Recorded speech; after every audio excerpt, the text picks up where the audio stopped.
محمد. আসসালামু আলাইকুম ওয়া রাহমাতুল্লাহ। ওয়ালাইকুম আসসালাম। তোমার নাম কি? নাহিদুল ইসলাম। তোমার নাম? তোমার নাম? তোমার নাম? রুমান। রুমান। তো বন্ধুরা, আলহামদুলিল্লাহ বর্তমানে শ্রীমঙ্গলের ডাকছড়া পার হয়ে সোনাচড়া চায় বাগান মসজিদে মাগরিবের নামাজটা পড়ছি। আলহামদুলিল্লাহ এই এই যে পুরা স্থানটা, এটা কিন্তু হিন্দু সম্প্রদায়ের একটি স্থান। সেখানে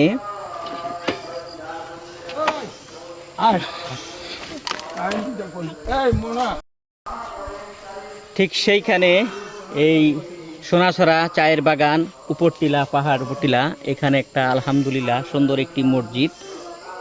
ইনশাল্লাহ কিছুক্ষণ আগে মাগরিবের নামাজটা পড়ছি। এইখানে এই যে ছোট ছোট সোনামণি বাবুদের পেয়ে গেলাম। তা আলহামদুলিল্লাহ তাদের বেশ এবং পোশাক পরিচ্ছদে আলহামদুলিল্লাহ। তোমরা কি মাদ্রাসায় পড়ো? জি। কোন মাদ্রাসায় পড়ো? আমি মনে নাই? মাঝিপাড়া। মাঝিপাড়া মাদ্রাসা সবাই পড়ো না? আমি পড়ি না। তুমি পারো না? যাক, তুমি একটা সত্য কথা বলছো ক্যামেরার সামনে এসে, এটাই খুব ভালো লাগা। তাই হোক, মাঝিপাড়া মাদ্রাসায় পড়ে এই বাচ্চা। তোমার নাম জানি কি? নাহিদুল ইসলাম। নাহিদুল ইসলাম। তো যাই হোক, 4-5টা সবটাই কিন্তু হিন্দু পাড়াগা, হিন্দু এলাকা। সেখানে একটা মসজিদ। আলহামদুলিল্লাহ আল্লাহর অশেষ মেহেরবানি এবং যারা করেছেন তাদের অশেষ কৃতজ্ঞ ভালোবাসা জানাই আমার মন থেকে, অন্তরে অন্তঃস্থলে।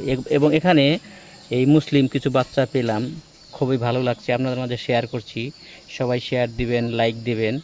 এই বাচ্চাদের জন্য দোয়া করবেন, দিন ও ধর্মের কাজে যেন এই বয়স থেকে দিন ও ধর্মের কাজ করতে করে বেড়ে উঠতে পারে, বাপ মার মুখ উজ্জ্বল করতে পারে এবং বাংলাদেশ এবং মুসলিম জাতির মুখ উজ্জ্বল করতে পারে, সেই দোয়াই আমরা করি।